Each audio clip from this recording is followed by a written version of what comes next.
పరచుచు నాతో నుండు యేసు, నాతో నుండు యేసు. ఓ యేసు నీ ప్రేమ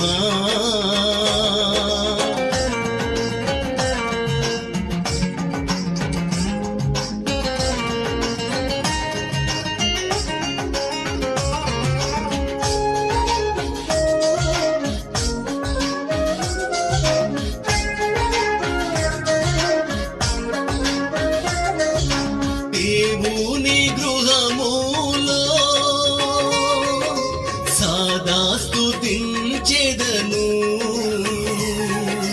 సంపూర్ణ హృదయముతో సదా భజించెదను.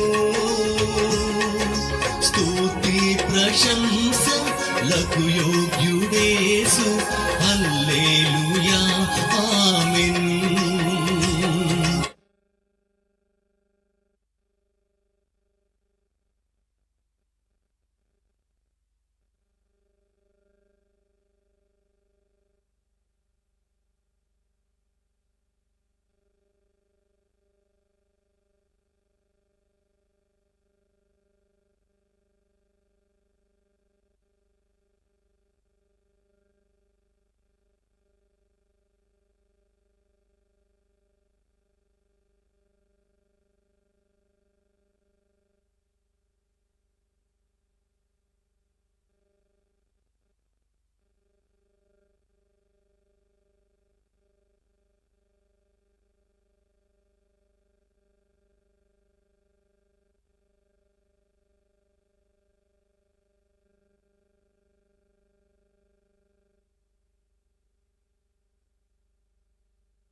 Hello, praise Lord. ప్రార్థన చేసుకుంటాం.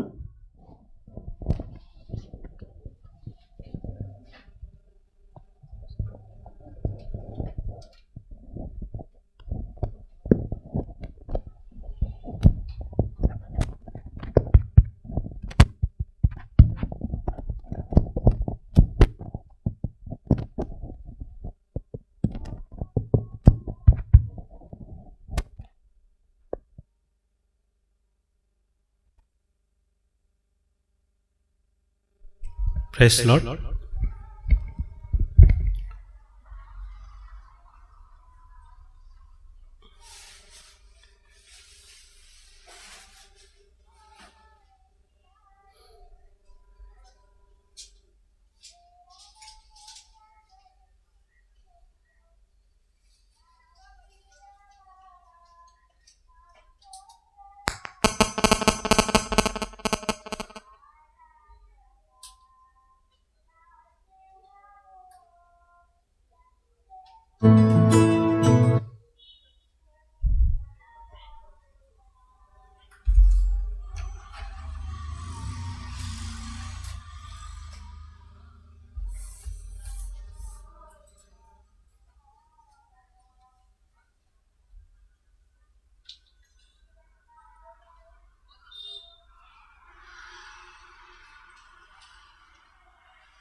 ప్రార్థన చేసుకుందాం. ప్రేమ మా తండ్రి, పరిశుద్ధులైన దేవా, ఈ నూతన సంవత్సరములో మా తండ్రి 2026లో మమ్మల్ని ప్రవేశపెట్టిన స్తోత్రాలు. మీరే కృప చూపి ఆదుకొని సహాయం చేయండి. ఈ దినము ఎన్ను ఆరాధించి, ఘనపరిచి, పూజించి, వివరణం హెచ్చించడం కావలసిన కృపనిచ్చి సహాయం చేయండి. పాటల, వాక్యములు, ఆరాధనలు, ప్రభువులో సమస్తములో మీ ఆధీనములో ఉంచుకొని నడిపించండి. రావలసిన వెడలు త్వరపడి వచ్చినట్లు సహాయం చేయండి. వారి హృదయములలో నీటిని గుర్చిన ఆసక్తి భక్షించినట్లు సహాయం చేయమని అంధకార శక్తులను బంధించండి. సాతాను సిగ్గుపరచండి. మా తండ్రి, నీ వాక్యము, నీ వెలుగు, నీ ప్రసన్నత, నీ ప్రత్యక్షత మా తండ్రి నీ మందిరములో ఉండునట్లు సహాయం చేయమని మా తండ్రి నిస్ప్రయోజకుని అయినా నన్ను కూడా మీరు జ్ఞాపకం చేసుకోనమని ప్రభువా, ఎవరు కూడా ఈ సమయాన్ని పోగొట్టుకోకున్నట్లు మీ సహాయం దయచేయమని యేసుక్రీస్తు నామమున ప్రార్థించి వెడుతున్నాము తండ్రి. ఆమేన్.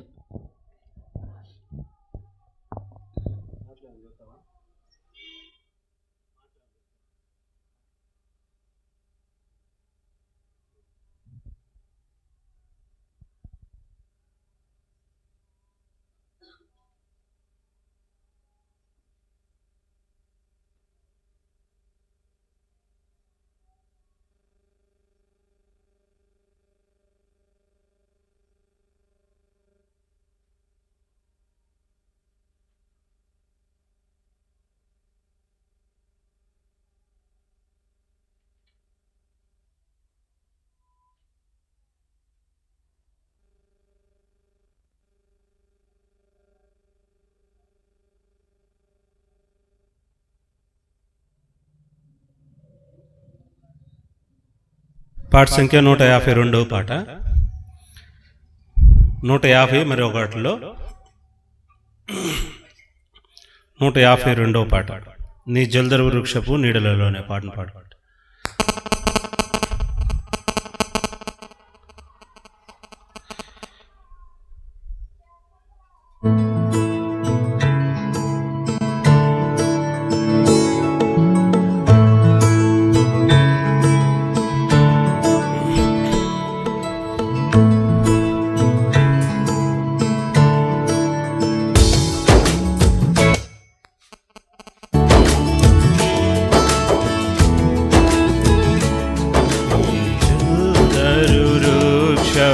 నీడలలో నేనానంద భరితుడనైతిని. నీ చల్దరు వృక్షపు నీడలలో నేనానంద భరితుడనైతిని. పలు రాకసి వృక్షపు గాయములు, పలు రాకసి వృక్షపు గాయములు ప్రేమహస్తములతో తాకు ప్రభు, ప్రేమహస్తములతో తాకు ప్రభు. నీ చల్దరు వృక్షపు నీడలలో నేనానంద భరితుడనైతిని. నీ చల్దరు వృక్షపు నీడలలో నేనానంద భరితుడనైతిని. నా హృదయపు వాకిలి తీయుమని పలు దినములు మంచులో నిలచితివి. నా హృదయపు వాకిలి తీయుమని పలు దినములు మంచులో నిలచితివి. నీ శిరము వానకు తడసినను, నీ శిరము వానకు తడసినను, నన్ను రక్షించుటకు వేచితివి, నన్ను రక్షించుటకు వేచితివి. నీ చల్దరు వృక్షపు వృక్షపు నీడలలో నేనానంద భరితుడనైతిని. నీ చల్దరు వృక్షపు నీడలలో నేనానంద భరితుడనైతిని. ఓ ప్రియుడా నా అతి సుందరుడా, ధవళవర్ణుడా నా కతి ప్రియుడా. ఓ ప్రియుడా నా అతి సుందరుడా, ధవళవర్ణుడా నా కతి ప్రియుడా. వ్యసనాక్రాంతుడుగా మార్చబడి, వ్యసనాక్రాంతుడుగా మార్చబడి, నీ సొగసును నాకు నొసగితివి. నీ సొగసును నాకు నొసగితివి. నీ చల్దరు వృక్షపు నీడలలో నేనానంద భరితుడనైతిని.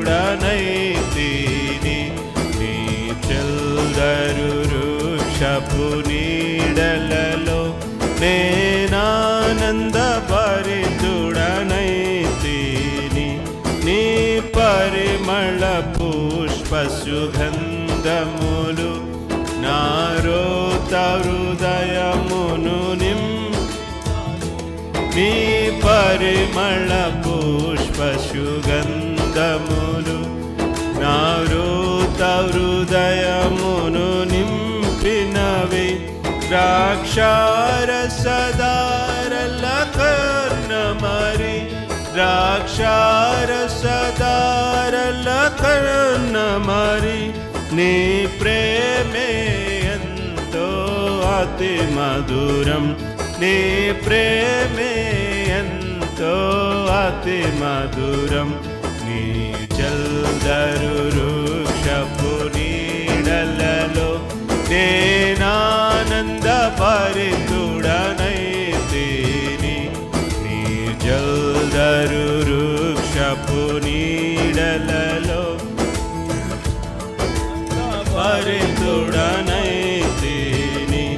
ఉన్నత శిఖరములు దాటుచును, ఇదిగో అతడు చూచున్నాడు. ఉన్నత శిఖరములు దాటుచును, ఇదిగో అతడు చూచున్నాడు. నా హృదయపు తలుపులు తెరచుకొని, నా హృదయపు తలుపులు తెరచుకొని, నా ప్రియుని కొరకు కనిపెట్టెదను. నా ప్రియుని కొరకు కనిపెట్టెదను. నీ చల్దరు వృక్షపు నీడలలో నేనానంద భరితుడనైతిని. నీ చల్దరు వృక్షపు నీడలలో నేనానంద భరితుడనైతిని. నీ విందుశాలకు నడిపించి, రాజులు యాజకులతో చేర్చితివి. నీ విందుశాలకు నడిపించి, రాజులు యాజకులతో చేర్చితివి. జీవాహారము నాకందించి, జీవాహారము నాకందించి, పరమగీతములను నేర్పితివి. పరమగీతములను నేర్పితివి. నీ చల్దరు వృక్షపు నీడలలో నేనానంద భరితుడనైతిని. నీ చల్దరు వృక్షపు నీడలలో నేనానంద భరితుడనైతిని. పలురాకసి వృక్షపు గాయములు, పలురాకసి వృక్షపు గాయములు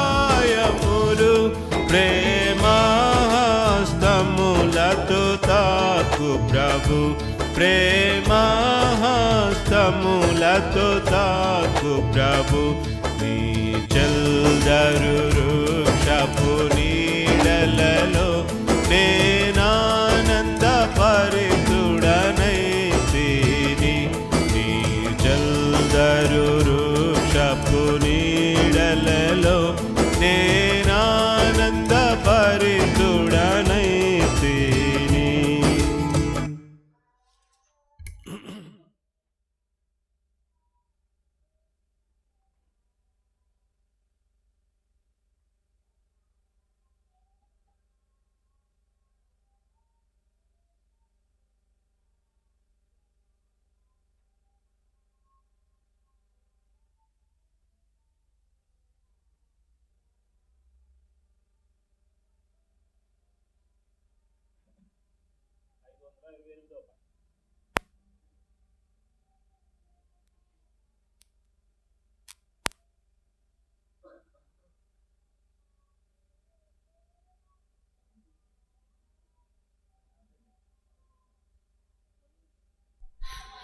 528వ పాట.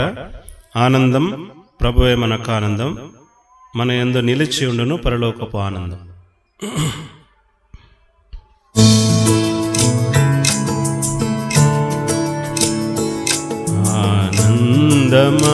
ఆనందమహానందం ప్రభువే మనకానందం, మన యందు నిలచియుండును పరలోకపు ఆనందం. మన యందు నిలచియుండును పరలోకపు ఆనందం.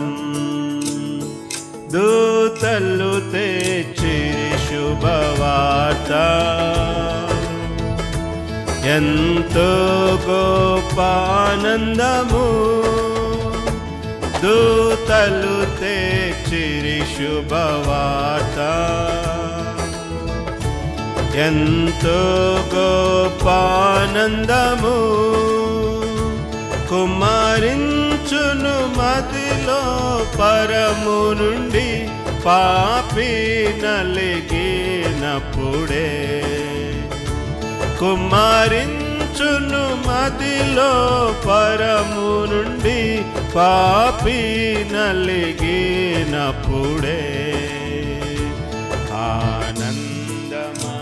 ఆనందమానందం ప్రభువే మనకానందం, మన యందు నిలచియుండును పరలోకపు ఆనందం. మన యందు నిలచియుండును పరలోకపు ఆనందం. ఆనందించుడని పలికే బ్రహ్మందున మీ పేరుల్. ఆనందించుడని ప్రభువే పరమందున మీ పేరుల్. గొర్రె పిల్ల జీవా గ్రంథమందు వ్రాయబడియున్నవని. గొర్రె పిల్ల జీవా గ్రంథమందు వ్రాయబడియున్నవని. ఆనందమహానందం ప్రభువే మనకానందం, మన యందు నిలచియుండును పరలోకపు ఆనందం. మన యందు నిలచియుండును పరలోకపు ఆనందం. నీ సన్నిధి అందే కలవు నిత్య సంతోషములు. నీ సన్నిధి అందే కలవు నిత్య సంతోషములు నీ చిత్తము నెరవేర్చు వారెల్లరూ ఆనందించెదరు సదా. నీ చిత్తము నెరవేర్చు వారెల్లరూ ఆనందించెదరు సదా. ఆనందమహానందం ప్రభువే మనకానందం, మనయందు నిలచియుండును పరలోకపు ఆనందం. మనయందు నిలచియుండును పరలోకపు ఆనందం. ఇది వరకును మీరేమియును అడుగాలేదు నన్ను, ఇది వరకును మీరేమియును అడుగాలేదు నన్ను. మీ చిత్తం నాకు అడిగి పొందుమనెను, మీ సంతోషము పూర్ణమగునట్లు అడిగి పొందుమనెను. ఆనందమహానందం ప్రభువే మనకానందం, మనయందు నిలచియుండును పరలోకపు ఆనందం. మనయందు నిలచియుండును పరలోకపు ఆనందం. యెహోవా విమోచించిన వారే పాటలు పాడి, యెహోవా విమోచించిన వారే పాటలు పాడి, శిరములపై నిత్య సంతసము గలవారై వాచెదరు. శిరములపై నిత్య సంతసము గలవారై వాచెదరు. ఆనందమహానందం ప్రభువే మనకానందం, మనయందు నిలచియుండును పరలోకపు ఆనందం. మనయందు నిలచియుండును పరలోకపు ఆనందం. ఆయన కవమానమును మరి నిందకు పాత్రులము, ఆయన కొరకవమానమును మరి నిందకు పాత్రులము. తన వాక్యమ వారి మదియందుండును సంతోషింతురు మిగులా. తన వాక్యమ వారి మదియందుండును ఆనందింతురు మిగులా. ఆనందమహానందం ప్రభువే మనకానందం, మనయందు నిలచియుండును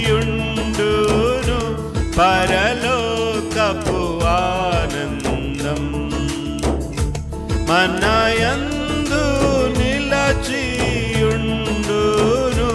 పరలోకపు ఆనందం. ఆత్మలు రాక్షింపబడిన అధిక కమ్ముగా సంతసించు ఆత్మలు రక్షింపబడిన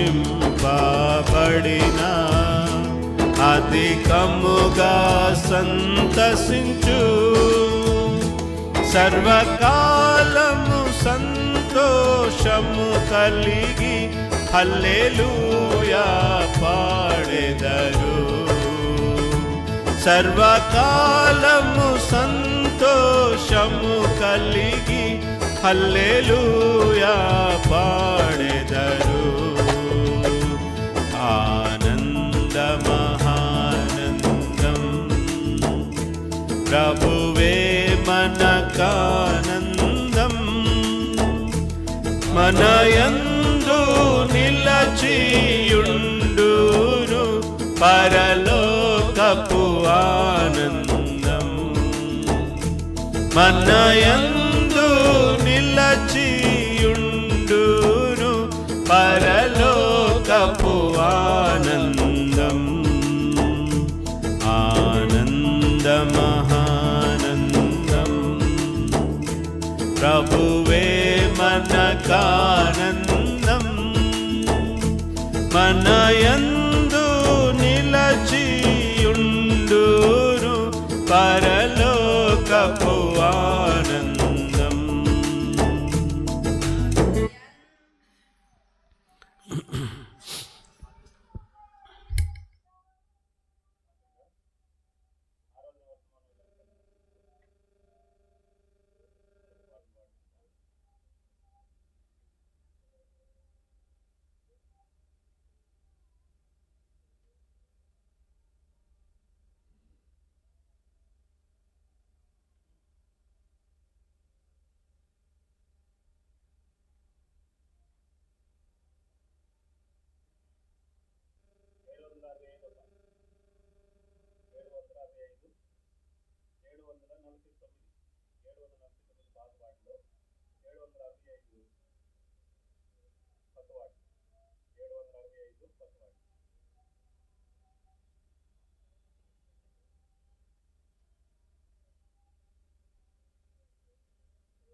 నా ప్రభు అర్పించుకొందునికై అంగీకరించు నేడే నీ సేవ చేయుటకై అంగీకరించు నేడే నీ సేవ చేయుటకై ఆత్మ ప్రాణ దేహము తలంపులు క్రియలు ఆత్మ ప్రాణ దేహము తలంపులు క్రియలు అన్నీయు నీ కోరకే గైకొనుము ఓ యేసువా అన్నీయు నీ కోరకే గైకొనుము ఓ యేసువా జీవించగోరితే నీ కోరకే నీకే మహిమా ఘనత జీవించగోరితే నీ కోరకే నీకే మహిమా ఘనత నా సర్వమైన ప్రభు అర్పించుకొందునికై అంగీకరించు నేడే నీ సేవ చేయుటకై అంగీకరించు నేడే నీ సేవ చేయుటకై. వెలిగించు నా జీవము, నింపుము నీ ప్రేమతో. వెలిగించు నా జీవము, నింపుము నీ ప్రేమతో. నీ కృపతో నడిచేదాను, మెండైన నీ శక్తితో. నీ కృపతో నడిచేదాను, మెండైన నీ శక్తితో. గణపరచ గోరీతి నీ నామమును, నీకే మహిమా ఘనత. గణపరచ గోరీతి నీ నామమును, నీకే మహిమా ఘనత. నా సర్వమైన ప్రభు అర్పించుకొందునికై. అంగీకరించు నేడే నీ సేవ చేయుటకై. అంగీకరించు నేడే నీ సేవ చేయుటకై. నా కాళ్ళు చేతులెల్లా నీ సేవ కర్పింతును. నా కాళ్ళు చేతులెల్లా నీ సేవ కర్పింతును. నా నాలుక నిత్యము నిన్ను స్తుతింపనిమ్ము. నా నాలుక నిత్యము నిన్ను స్తుతింపనిమ్ము. మనసారా ప్రేమింతు నిన్ను ప్రభువా, నీకే మహిమా ఘనత. మనసారా ప్రేమింతు నిన్ను ప్రభువా, నీకే మహిమా ఘనత. నా సర్వమైన ప్రభు అర్పించుకొందునికై. అంగీకరించు నేడే నీ సేవ చేయుటకై. అంగీకరించు నేడే నీ సేవ చేయుటకై.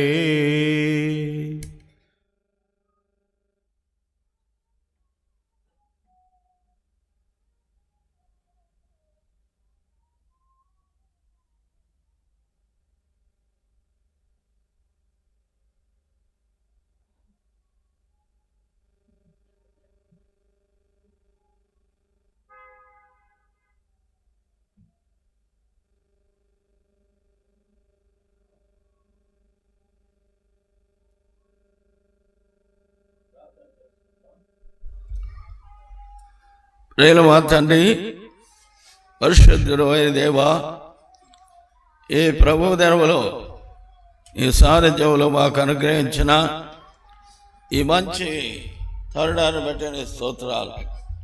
మీరే దీవించండి, బలపరచండి. ఇంతవరకు పాటలు సహాయపడుతూ వచ్చారు, ఇందును బట్టి స్తోత్రాలు.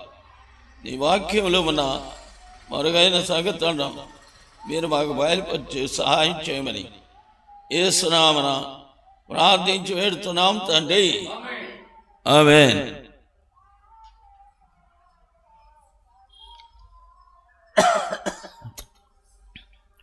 మనం దేవుని వాక్యంలో నుండి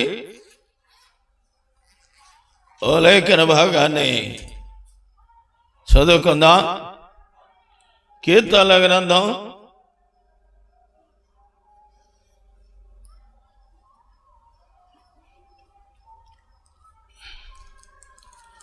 107వ అధ్యాయం.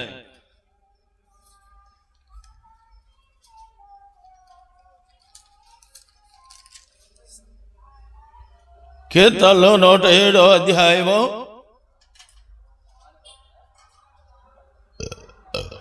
ఓ లేఖన భాగాన్ని చదువుకుందాం.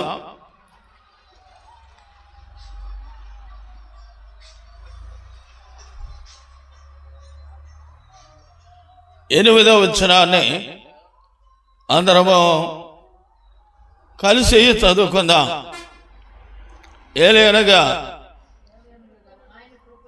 ఆయన కృపను బట్టి నరులకు ఆయన చేయు ఆశ్చర్య కార్యములను బట్టి వారు యెహోవాకు కృతజ్ఞతాస్తుతులు చెల్లించిరి. యెహెజ్కేలు గ్రంథం 36వ అధ్యాయం.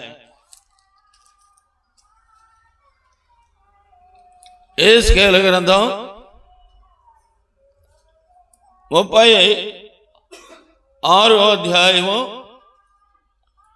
25-26 అందరము కలిసి చదువుకుందాం. మీ అపవిత్రత యావత్తు పోవునట్లు నేను మీ మీద శుద్ధ జలమును జల్లుదును. మీ విగ్రహములను మీ కలిగిన అపవిత్రత అంతయు తీసివేసేదను. నూతన హృదయమును మీకిచ్చేదను. నూతన స్వభావమును మీకు కలుగు చేసేదను. రాతి గుండె మేనులో నుండి తీసివేసి మాంసపు గుండెను మీకు ఇచ్చేదను. ఈ వాక్య భాగములలో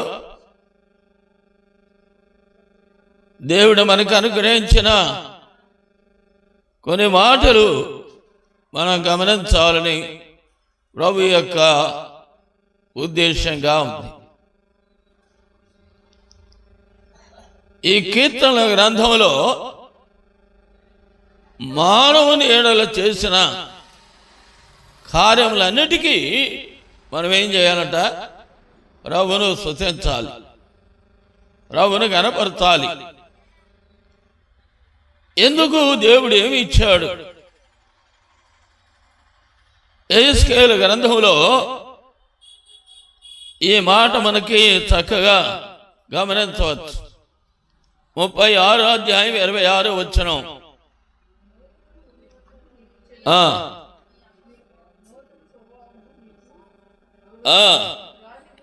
నూతన హృదయమును మీకు ఇచ్చేదను. నూతన స్వభావం మీకు కలుగు చేసేదను. ఇక్కడ మనం గమనించాలి. అనగా నూతన యొక్క స్వభావం, నూతన యొక్క హృదయం దేవుడు ఈ నూతన సంవత్సరంలో నూతనమైన హృదయం అంటే పాత హృదయము ఎలా ఉంది? పాత హృదయము అనగా అది లోక సంబంధమైనది, శరీర సంబంధమైనది, ప్రకృతి సంబంధమైనది. ఈ హృదయము ఎలాంటిది అంటే 13 లక్షణములతో నిండి ఉంది. మార్క్స్ వార్త 7వ అధ్యాయం 21వ వచనంలో హృదయములో నుండి బయలు వెళ్ళేవి, అందుకని అది పాత హృదయము అనగా దేవునికి అవిష్టమైన హృదయం. ఒకప్పుడు మన జీవితంలో కూడా మనం ఆ రీతిగా ఉన్నాం. పాత హృదయము, పాత మనస్సు, పాత మాటలు, పాత క్రియలు, పాత యొక్క జీవితం అనగా మనం జీవించిన వారం. అయితే దేవుడు అన్నాడు, నూతన హృదయమును నేను మీకు కలుగజేసేదను. 2వ కొరింథీ పత్రిక 5వ అధ్యాయము 17వ వచనం. 2వ కొరింథీ 5వ అధ్యాయము 17వ వచనం. కాగా క్రీస్తు నన్నున్న ఎడల వాడు నూతన సృష్టి, పాతవి గతించను, సమస్తమును క్రొత్తవాయను. కాబట్టి ఆరాధించే ముందు మన జీవితంలో కూడా మనం గమనించాలి, దేవుడు మనలను నూతన సృష్టిగా చేశాడు. నూతన సృష్టి అంటే అర్థం ఏంటి? ఆది కాండంలో 1వ అధ్యాయంలో ఆయన సృష్టిని కలుగు చేశాడు. వృక్షములు కలుగునుగాక, భూమి కలుగునుగాక, ఆకాశము కలుగునుగాక, జంతువులు, జలచరములు, వీటన్నిటిని కలిపి ఒక సృష్టి అంటారు. అదే రీతిగా మన జీవితంలో కూడా మరి దేవుడు పాత వాటన్నిటిని తొలగించి ఇప్పుడు నూతనమైన సృష్టిగా చేశాడు. నూతనమైన సృష్టి అంటే అర్థమేంటి? మన హృదయంలో ఒకప్పుడు పాత మాటలు మాట్లాడేవాళ్ళం, ఒకప్పుడు పాత యొక్క జీవితానికి అనగా దానిలో నివసించేవాళ్ళం. అయితే వాటన్నిటినీ దేవుడు తొలగించాడు, వాటన్నిటినీ తీసివేశాడు. ఇప్పుడు నూతన సృష్టిగా దేవుడు సిద్ధం చేశాడు. అందుకే మనం ప్రభుని ఆరాధించాలి, ప్రభుని స్తుతించే వారంగా మనం ఉండాలని ప్రభు యొక్క ఉద్దేశం. మరొక వచనాన్ని ప్రకటన గ్రంథం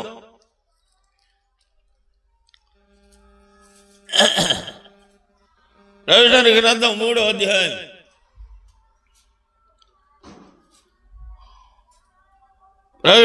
3వ అధ్యాయం 12వ వచనం. జయించు వారికి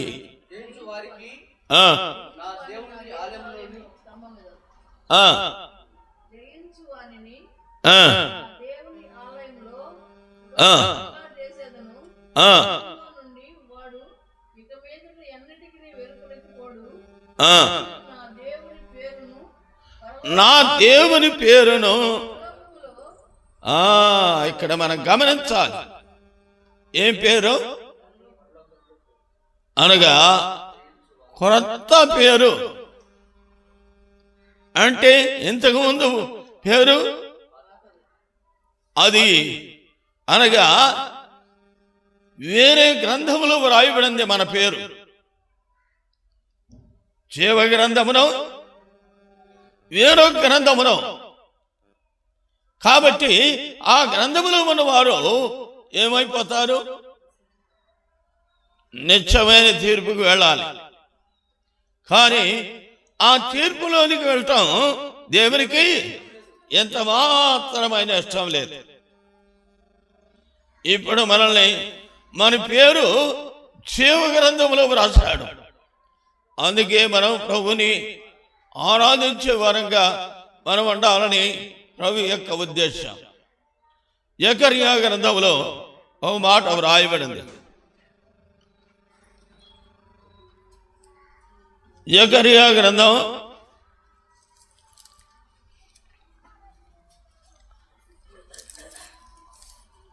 'ఒక గ్రంథం వ్రాయబడి ఉంది.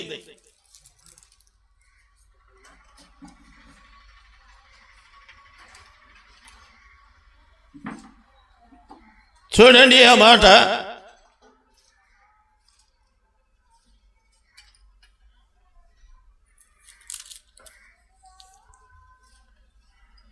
జకర్యా గ్రంథంలో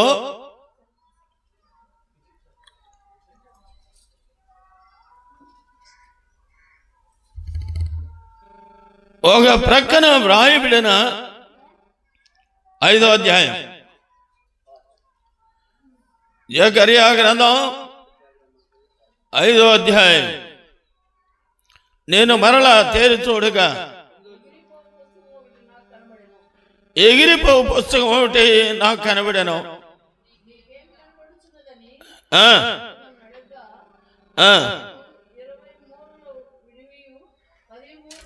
ఈ పుస్తకము 20 మూరలు ఉందంట. 20 మూరలు అంటే నీ మూర నా మూర కాదు. అది దేవదూత యొక్క కొలత. కాబట్టి అంత పెద్ద గ్రంథం ఉంది. అయితే ఏమైంది చదవండి.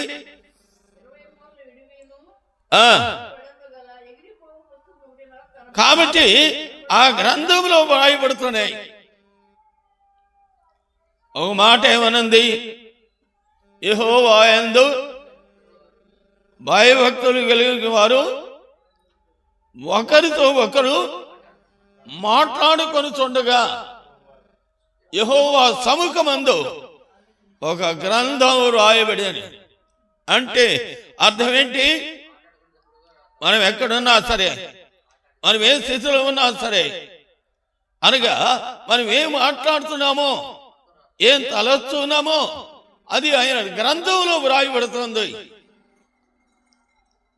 ఏ గ్రంథంలో వ్రాయబడి తిరిగి ఆ గ్రంథము ఒక దినాన ఆ గ్రంథాన్ని విప్పేవాడుగా ఉంటాడు. ఆ గ్రంథాన్ని ముద్రించి ఉంచమన్నాడు. అది దానియేలు గ్రంథం 12వ అధ్యాయం మొదటి యొక్క భాగములో అంత్యకాలం వరకు ఈ గ్రంథములు నీవు ముద్రింపుము అని అన్నాడు. చూడు ఆ మాట 12వ అధ్యాయం 3వ వచనమా.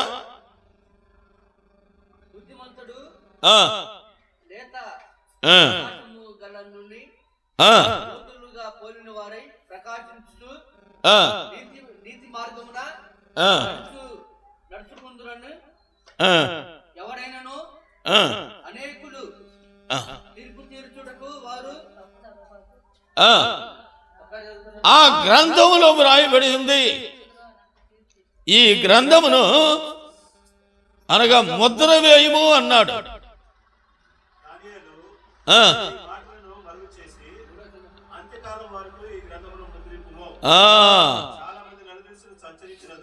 కాబట్టి అప్పుడు గ్రంథం ముద్రించబడింది. ఈ గ్రంథం ఎంత పొడవు ఉంది? అది ఎంత ఉందో చెప్పడానికి వీలే లేదు. కాబట్టి ఈ గ్రంథంలో వ్రాయబడుతుంది. ఉదాహరణగా దానియేలు గ్రంథం 5వ అధ్యాయం 1వ వచనములలో బెల్షాజరు తన ఇష్టానుసారముగా విందు చేసినప్పుడు ఏమైంది? ఆరి చెయ్యవచ్చండి, గోడ మీద వ్రాస్తుంది. అంటే మనం అనుకుంటాం, అనగా మనం మాట్లాడే మాటలు, మన క్రియలు, మన తలంపులు, మన ఉద్దేశములు అవి ఎవరికి తెలియదు అనుకుంటాం. కానీ ఎక్కడున్నా, ఏ స్థలంలో ఉన్నా, ఏ పరిస్థితుల్లో ఉన్నా ఆయన గ్రంథంలో వ్రాస్తూనే ఉంటాడు. వాళ్ళు అంటారు, వాళ్ళు ఏమంటారు? ఒక ఆయన ఉంటాడంట, ఆయన రాస్తామంటాడంట. ఎవరు ఆయన?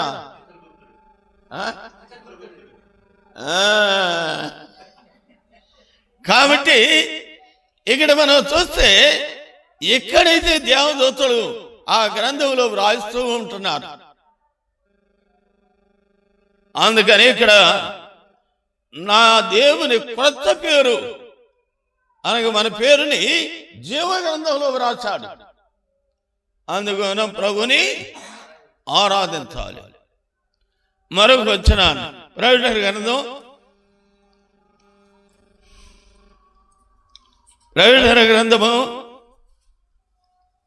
2వ అధ్యాయం 17వ వచనం.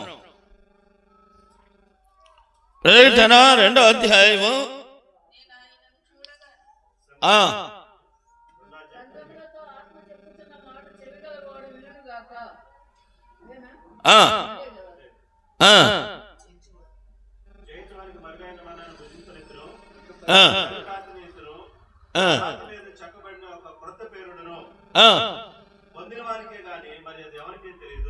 కాబట్టి దేవుడు అనగా మన పేరును మార్చేస్తాడట, మన ఊరును కూడా మార్చేస్తాడు, మన జీవితాన్ని కూడా మార్చేస్తాడు. ఉదాహరణగా జక్కయ్య ఉన్నాడు, చెట్టు ఎక్కాడు, జక్కయ్య దిగిరా అన్నాడు, కానీ దిగి వచ్చాడు. అప్పుడు జక్కయ్య ఏమన్నాడు, నేడు నేను నీ ఇంట్లో ఉండాలి. అయ్యా, నా ఇంట్లో ఇప్పుడు కొంచెం ఇబ్బందిగా ఉంది, ఇప్పుడు వద్దులే, తర్వాత రావచ్చు అన్నాడా? సంతోషంతో తెచ్చుకున్నాడు. కాబట్టి ఇక్కడ మన జీవితంలో చూస్తే అనగా దేవుడు మనలను నూతనమైన విధంగా చేశాడు.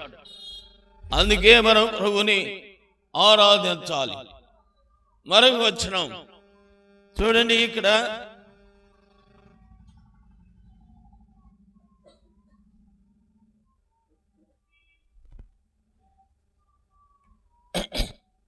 మరో వచనాన్ని మనం గమనించాలి. ప్రకటన గ్రంథము 21వ అధ్యాయం, ప్రకటన 21వ అధ్యాయం మొదటి వచనం.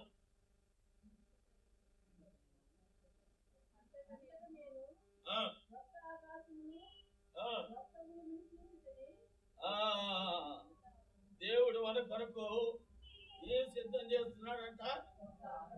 క్రొత్త ఆకాశం, క్రొత్త భూమి. 10 సంవత్సరం వచ్చినప్పుడు మనం ఏం చేస్తాం? ఏం చేస్తాం? నేనైతే నూతన సంవత్సరంలో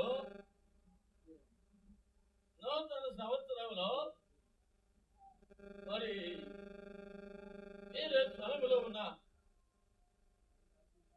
అనగా అక్కడ అనంతపూర్లో ఉన్నాను.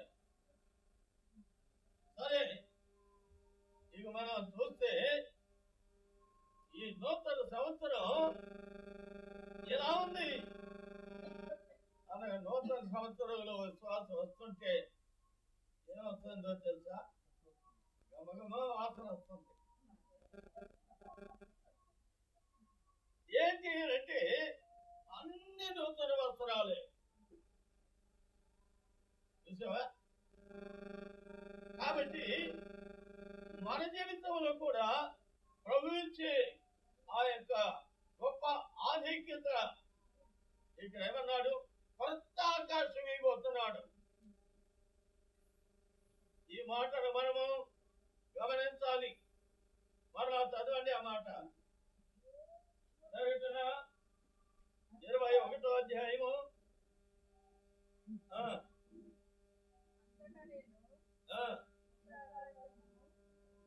కాబట్టి దేవుడు అన్నాడు, నూతన భూమి, నూతన కొత్త ఆకాశం. అంటే ఇప్పుడు మనం అనుకుంటాము ఈ భూమి మొత్తం తీసేస్తాడా?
ఎటు తోడతాడంట.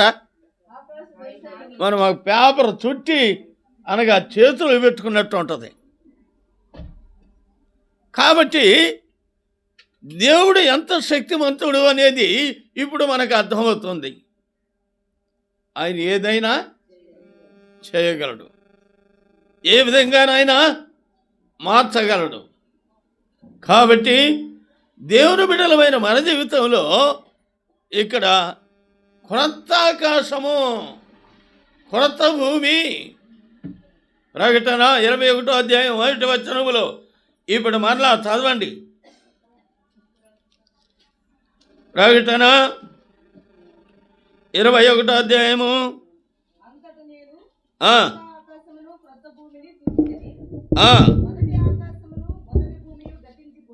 అవును.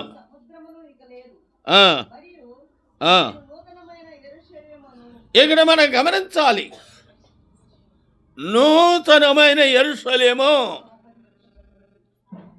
ఈ యెరూషలేము అంటే అర్థమేంటి? ఎవరు? దేవుని సంఘం. దేవుడు ఒక నూతనమైన అనగా యెరూషలేముగా, యెరూషలేము అని అంటే అర్థమేంటి? ఏరు అని అంటే యెహోవా చూచుకొనును, షాలేము అని అంటే సమాధానము అని అర్థం. అంటే దేవుని నమ్మిన బిడ్డలు ఆ రాజ్యములో ఎలా ఉంటారు అనగా దిగులు ఉండదు, చింత ఉండదు, బాధ ఉండదు, షుగర్ ఉండదు, బీపీలు ఉండవు, ఇంక ఏవి లేని రాజ్యం అది. అందుకని ఈ భాగంలో మనం చూస్తే నూతనమైన యెరూషలేము. ఈ యెరూషలేము అనగా ఎక్కడి నుండి వస్తుందట? చదవండి ఆ మాట. కాబట్టి సరే, ఇప్పుడు నూతన యెరూషలేము దేవుడు మనకు నూతనమైన యెరూషలేము అని పెట్టాడు.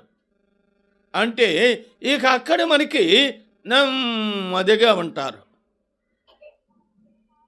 అలాగే శాంతి, సమాధానం, ఆనందం, నెమ్మది మన జీవితంలో మనం కలిగిన వారంగా ఉంటాం. ఈ నూతనమైన యెరూషలేము అని అంటే అర్థం ఏంటి అంటే రెండున్న యెరూషలేములు. యెరూషలేము అంటే అర్థం ఏంటి అనగా అసలు యెరూషలేము మనకు తల్లి అని అంటది గలతీ పత్రిక. గలతీ పత్రిక ఓ మాటను మనము చదువుకుందాం.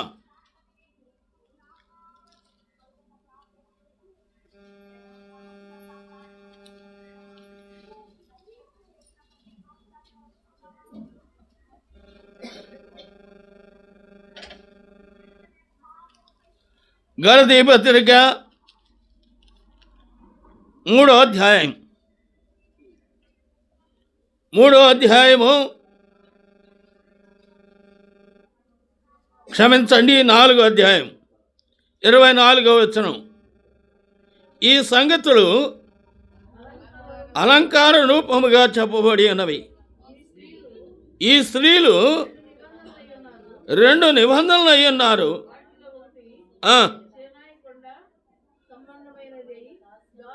వాటిలో ఒకటి సేనాయి కొండ సంబంధమైనది.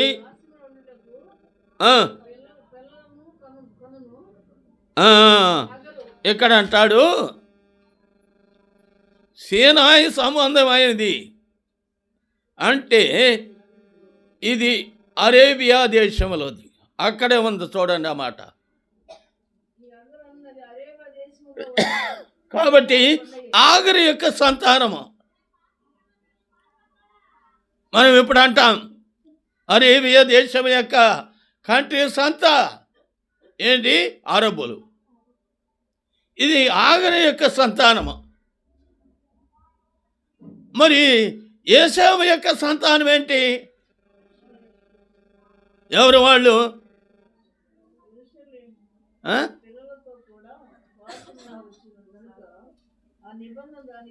యేసేపు యొక్క సంతానము అనగా నాయకుడు నాయకుడు నాయకుడు అని రాస్తాడు. అంటే అది దేనికి సంబంధిస్తుంది అంటే మన జీవితంలో చూస్తే, నేను మా పెద్ద అబ్బాయి సేవ చేసే దగ్గరికి వెళ్ళాను. అక్కడ అంతా నాయకులే. ఎట్లుండారు అని అంటే ఒక్కొక్కరికి 3 అంతస్తులు డాబా ఉంది. 40 గ్రామాల నుండి వస్తారంట వాళ్ళు. ఓ పెద్ద మందిరం, ఆ మందిరంలో నిలబడితే మన నీడబడదు, కనబడుద్ది. ఒక పెద్ద వ్యాన్ ఉంది. అయితే వాళ్ళు ఎలా ఉంటారో తెలుసా? దేవుని వాక్యమునకు సంపూర్ణంగా భయపడతారు. కాబట్టి దేవుడు వారిని ఆనాడు ఇస్మాయేలుతో, అనగా ఇస్మాయేలు యొక్క తల్లి ఎవరామె?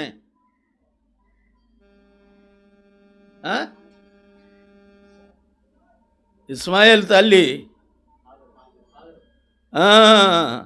కాబట్టి అనగా దేవుడు అబ్రహాముకి ఇస్సాకునిచ్చాడు, ఇస్సాకుకి యాకోబునిచ్చాడు. ఇస్సాకుకి 2 కుమారులు. ఎవరు వాళ్ళు? యాకోబు, ఏశావు. ఏశావు యొక్క సంతానం వాళ్ళు. కనుక ప్రౌఢులమైన మన జీవితంలో గమనించాలి. ఇక్కడ అనగా ఆగరు యొక్క సంతానమును, నీ సంతానమును కూడా నేను అనగా వర్ధల చేసేదను అన్నాడు. ఇప్పుడు మీరు వెళ్ళండి, సిటీల్లోకి వెళ్తే వాళ్ళే అందరూ మెకానిక్స్. ఏ యొక్క ఇంజిన్ తయారు చేయాలన్నా, అనగా రిపేర్ చేయాలన్నా కూడా వాళ్ళే. దేవుడు అంత జ్ఞానం ఇచ్చాడు. కానీ వాళ్ళలో చాలామంది ప్రభు నమ్మల. మరి క్రైస్తవులు అన్నారు, క్రైస్తవులందరూ ప్రభు నమ్మారా? నమ్మల. అదే రీతిగా ప్రభువు నమ్మిన వారిని దేవుడు వారిని ఆశీర్వదించాడు.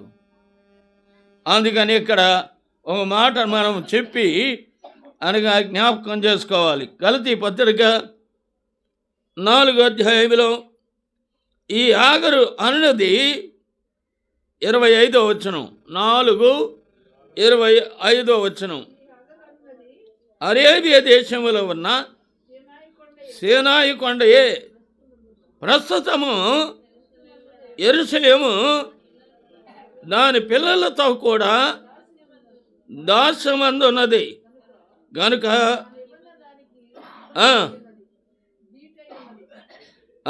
ఇప్పుడు 26వ వచనం. ఇప్పుడు 26వ వచనములో ఏమన్నాడు? అయితే పైనున్న యెరూషలేము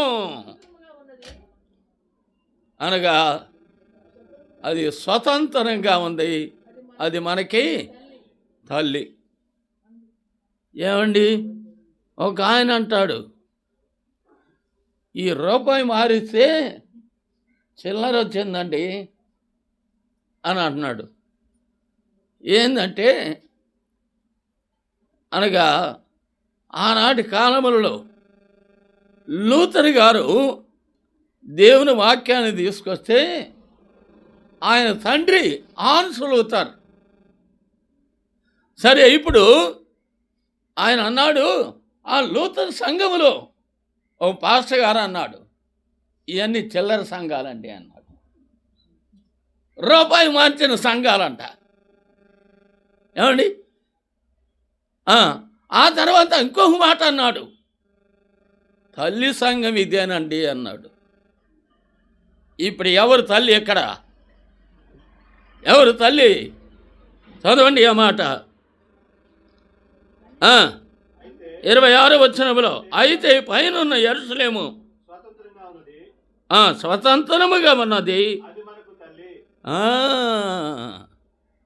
కాబట్టి అనగా ఈనాడు పైనుండి యెరూషలేము దిగి వస్తుంది ఒకరోజు. ఎప్పుడు వస్తుంది? యెరూషలేము అంటే మనమే సంఘం. తను నమ్మిన బిడ్డలు మొట్టమొదటి పైకి ఎత్తబడుతున్నారు. పైకి ఎత్తబడిన తర్వాత ఏం చేస్తాడు? ప్రభువైన యేసుక్రీస్తు వారు ఆయన వెళ్ళి తండ్రి కుడి పార్శ్వమున కూర్చొని ఆయన మధ్య ఆకాశమునకు రాబోతున్నాడు. ఆ మధ్య ఆకాశమునకు వచ్చినప్పుడు ఇప్పుడు సంఘమును పైకి తీసుకుంటాడు. ఎవరు పైకి వెళ్ళేది? ఎవరు? అది ఎవరో చెప్పలేరు. మనం రెడీగా ఉంటే, సిద్ధంగా ఉంటే, దేవుని వాక్యానుసారంగా ఉంటే అనగా తప్పనిసరిగా మధ్య ఆకాశానికి వెళ్ళిపోతాం. మధ్య ఆకాశంలో మొట్టమొదటి తీర్పు జరుగుతుంది.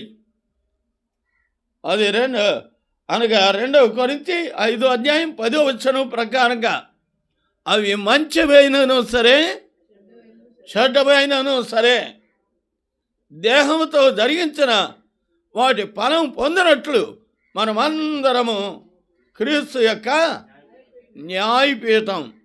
అది మధ్య ఆకాశం అంటే న్యాయపీఠం. న్యాయపీఠం అంటే దేవుని నమ్మిన విడల కంట న్యాయం తీరుస్తాడు అక్కడ. అంటే అందరికీ న్యాయం తీర్చాడు. అక్కడ న్యాయం తీర్చేది ఎవరికి అంటే హతసాక్షులకు. వాళ్ళకి న్యాయం తీర్చి, ఇదిగో ఈ 10 పట్టణముల మీద నీకు అధికారం ఇస్తున్నాను. అది ప్రకటన 20వ అధ్యాయంలో వ్రాయబడిన మాట. అనగా వారు ఏలుబడి చేస్తారు. ఏలుబడి వాళ్ళదే. ఈనాడు మనం అనుకుంటున్నాం, ఎంతమందిని చంపేస్తున్నారు, ఎంతమంది హతసాక్షులు అయిపోతున్నారు, ఎంతమంది కుటుంబ నిరాశ్రయులు అయిపోతున్నారు. ఆ వ్యాన్లు పెట్టి అనగా పిల్లల్ని వారిని తగలబెట్టేశారు. ఇప్పుడు వాళ్ళదే అధికారం. 1000 ఏళ్ల పరిపాలనలో అనగా ఆయన తీర్పు చేసి వారికి అధికారం ఇస్తాడట. మరి అట్లయితే మనకు లేదా? అట్లయితే మనకు లేదా అనుకుంటాం మనం ఇప్పుడు కదా. ఆ తీర్పు అయిపోయిన తర్వాత అనగా వాళ్ళకి అధికారం ఇచ్చిన తర్వాత 1000 ఏళ్ల పరిపాలన ఉంటుంది. అంతకుముందు 7 ఏళ్ళు శ్రమకాలం ఉంటుంది. ఈ 7 ఏళ్ల శ్రమకాలంలో ఎత్తబడినప్పుడు ఎవరైతే విడుబడతారో వాళ్ళు మారు మనసు పొందాలి. దానికి బైబిల్ పండితులు ఏమని చెప్తారో తెలుసా?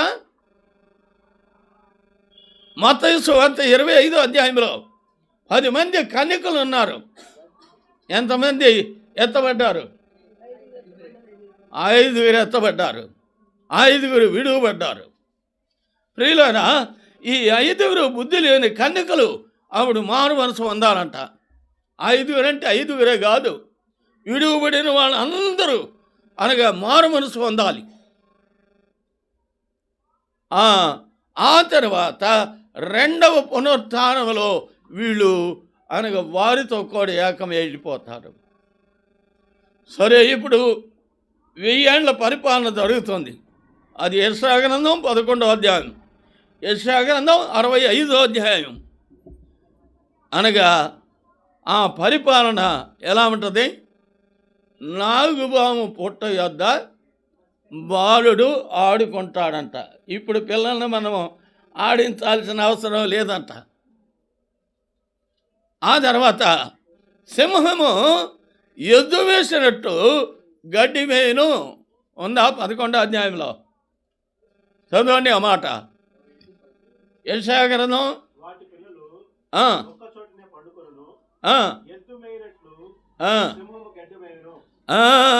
కాబట్టి ఏ క్రూరత్వం అనేది ఉండదు. 1000 ఏళ్ల పరిపాలన, దాన్నే ధర్మ పరిపాలన అని అంటారు. ఆ తర్వాత ఈ 1000 ఏళ్ల పరిపాలనకు ముందే సాతాను పట్టి బంధిస్తాడు, బిలంలో వస్తాడు. అంటే బిలం అంటే అర్థమైంది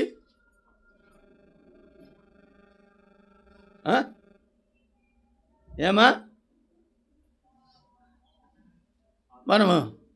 మనం కొంచెం వాక్యాన్ని గ్రహించుకుంటూ ఉండాలి, వాక్యాన్ని జీర్ణం చేసుకోవాలి, వాక్యాన్ని తినాలి. 2 గంటలకు లేచి నేను దినపాఠం చదువుకున్నా. అప్పుడు ఒక వచనం గుర్తొచ్చింది నాకు. ఆ వచనం ఏంటో తర్వాత చెప్తాను నేను. కాబట్టి వాక్యాన్ని మనం అనగా ధ్యానించాలి. ఈ వాక్యమే మనకి ఆదరణ ఇచ్చేది. ఈ వాక్యం లేకపోతే నెమ్మది ఉండదు, ఆనందం ఉండదు, వ్యక్తిగతంగా ఉండదు, కుటుంబంలో ఉండదు, అనగా మన జీవితంలో ఏమాత్రం సంతోషమో ఉండదు. అందుకని ప్రతి దినము దేవుని వాక్యమును చదువుకోవాలి. అదే 34వ అధ్యాయం యెషయా గ్రంథం 16వ వచనంలో ఒక మాట ఉంది.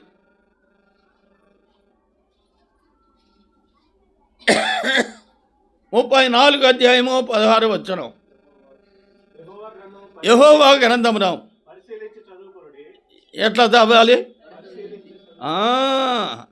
పరిశీలన చేసుకొని చదవాలి. ఊరికే గడబిడ చదివేమనుకో, ఏమీ అర్థం కాదు మనకి. ఎంతకాలం ఉండో అట్లానే ఉంటాం.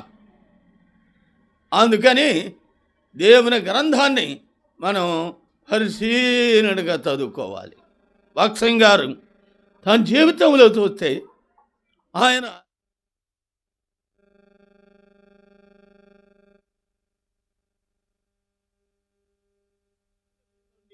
ఆయన బైబిల్ చదివాడు.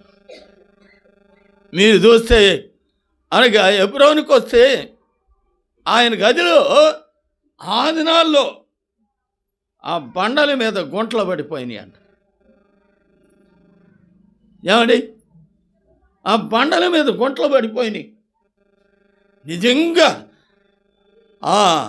అనగా ఈ లోకంలో దేవుని కొరకు ఒక వీరుడిగా జీవించాడు, పౌరుషం కలిగి జీవించాడు.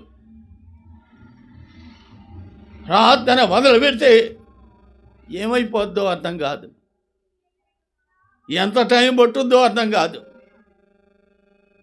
ఆయన దగ్గర ఉన్నవాళ్ళు టేబుల్ మీద ఆ భోజనం తెచ్చి పెడితే మళ్ళీ పొద్దున్నే తీసుకెళ్ళాలి. తినడు. ఆయన ప్రార్థనకు జవాబు దేవుడు ఇచ్చిందాక ఆయన ప్రార్థన చేస్తూనే ఉంటాడు. 3 దినాలు అట్లా చేశాడు. అది జపాన్లో చేశాడు. ఆయన పోయి వాక్యం చెప్తుంటే ఎవరు వినలా. అప్పుడు ఒక రూమ్ రెంట్కి తీసుకొని అక్కడ ప్రార్థన మొదలుపెట్టారు. 3 రోజులు ప్రార్థన చేస్తే ఈ 3 రోజులు అనగా భక్సింగ్ గారి దగ్గర ఉండి ఆయన ఆ బ్రదరు భోజనం పెడతాం వాళ్ళు తీసుకెళ్ళి ఆయన తినేయటం. 3వ రోజు ఆయన ఉండి అనగా మిద్ది మీద మంటలు లేచినాడు. ఏమండి, నిజంగా మన జీవితంలో చూస్తే ఆత్మీయమైన యొక్క ఆ మంట మన హృదయంలో మనం ఉండాలి. బైబిల్లో ఉందా మాట? లూకా సువార్త 24వ అధ్యాయం. లూకా సువార్త 24వ అధ్యాయము చదవండి.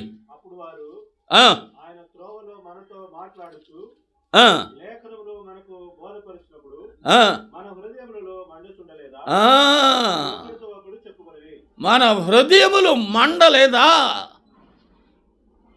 ఆయన మాటలు వింటూ ఉంటే హృదయం ఎలా మండుతుందా? మంట మండినట్టు మండుతుందా?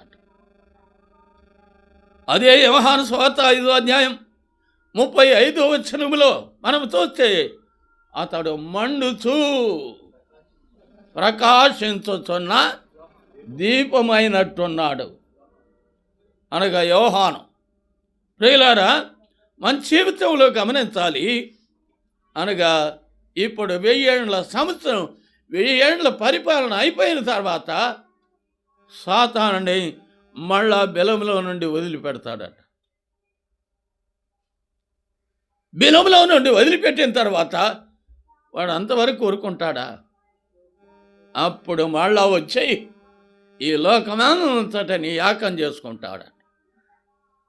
10 మంది రాజులు అంటే దేశాలన్నీ ఒక అభిప్రాయంతో ఏకాభిప్రాయంలోకి వస్తారట. ఈ సాతానే అధిపతిగా ఉండి దేవుని బిడ్డల మీద, ప్రభువైన యేసుక్రీస్తు వారి మీద అనగా ఏం చేస్తాడో తెలుసా? ఒక్కసారి యుద్ధానికి వస్తాడు. దాన్ని అర్మగిద్దోని యుద్ధము అని అంటారు. అది ఎక్కడ జరుగుతుంది? జకర్యా గ్రంథం 14వ అధ్యాయం.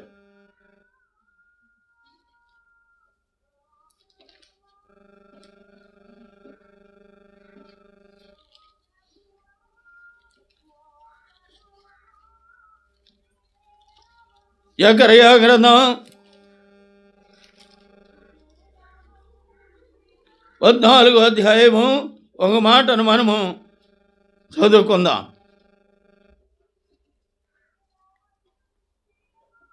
14వ అధ్యాయము 12వ వచనం. మరియు యెహోవా తెగులు పుట్టించి యెరూషలేము మీద యుద్ధము చేసిన వీరులందరినీ ఈలాగున మొత్తెను. వారు నిలిచి ఉన్న పాటునే వారి దేహములు కుళ్ళిపోవును. వారు కన్నులు త్వరలో ఉండి. చూడండి, ఇక్కడ ఒక మాట, సాతానుడు సమూహంతో వచ్చినప్పుడు అంట ఎలా అవుతుందో తెలుసా? మనం యుద్ధం చేయాల్సిన అవసరం లేదంట. అనగా వారి నాలుకలు ఎలా ఉంటాయి? చూడండి, ఆ మాట ఉంది ఇక్కడ. వారు నిలిచి ఉన్న పాటునే వారి దేహములు కుళ్ళిపోవును. కాబట్టి ఇది అర్మగిద్దోని యుద్ధం అంటారు.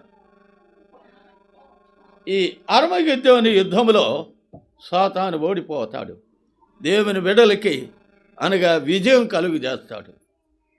ప్రియులారా, అందుకని ప్రకటన గ్రంథము 3వ అధ్యాయము 21వ వచనంలో ఏమని రాశాడు అనంటే, జయించువానిని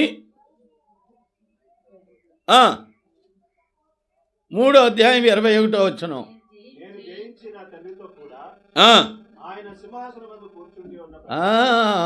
ఇప్పుడు ఆయన సింహాసనం ఇస్తాడంట దేవుని నమ్మిన బిడ్డలకి. అయితే మనకెప్పుడు అధికారం ఇస్తాడు అనంటే అది ఇక మనకి చాలా అనగా చరిత్ర ఉంది. అది మత్తయి సువార్త 25వ అధ్యాయం 31వ వచనంలో మనం చూస్తే సర్వజనులు అప్పుడు పోగు చేయబడతారు. గొల్లవాడు గొర్రెల్లో నుండి మేకలను వేరు చేసినట్లు గొర్రెలను మేకలను వేరు చేసేయి. గొర్రెలంటే దేవుని నమ్మిన బిడ్డలు, మేకలంటే దేవుని నమ్మని వారు. అది అనగా అంచె తీర్పు, అనగా తీర్పు చేసి దేవుని నమ్మిన బిడ్డల్ని ఆయన రాజ్యంలో ఉంచుతాడు. దేవుని నమ్మిన బిడ్డల్ని అనగా నరకంలోనికి నెట్టేస్తాడు. అందుకని ఇప్పుడు ఇక్కడ గలతీ పత్రికలో ఏమన్నాడు అంటే, ఆయన ఉన్న యెరూషలేము దిగి వచ్చును అనగా దేవుని సంఘముతో భూలోకమునికి వచ్చాయి. దేవుడు బడా మంచి నమ్మకమైన దాసుడా, 10 పట్టణములు నీకు ఇస్తున్నా, ఇదిగో ఈ అధికారం ఇస్తున్నాను, ఈ ఆధిక్యత ఇస్తున్నాను, ఈ జీతం ఇస్తాను, ఈ బహుమానం ఇస్తున్నాను. కాబట్టి నూతనమైన యెరూషలేము మనకు తల్లి. దేవుని విడలమైన మన జీవితంలో మొట్టమొదటిగా మనం చదువుకున్న ఆ వచనాన్ని చదివి ప్రభువుని ఆరాధించుకుందాం. కీర్తనలు 107వ అధ్యాయం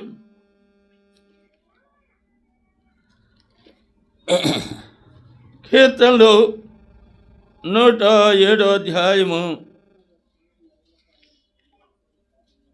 ఎన్నో వచనం చదివాం? 8వ వచనం. ఆయన కృపను బట్టి నన్నుకు ఆయన చేయు ఆశ్చర్య కార్యములను బట్టి వారు యెహోవాకు. కాబట్టి ఈ సమయంలో మన ప్రభుని ఆరాధించుకుందాం. వచనం పడతావా? ఆరాధించండి.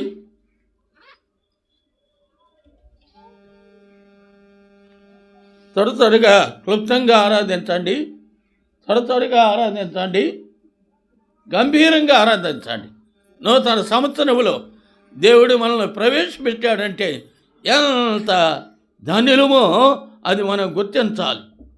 నూతన వరదమిచ్చాడు, నూతనమైన సృష్టిగా చేశాడు, నూతనమైన యెరూషలేముగా చేశాడు, నూతనమైన చేశాడు.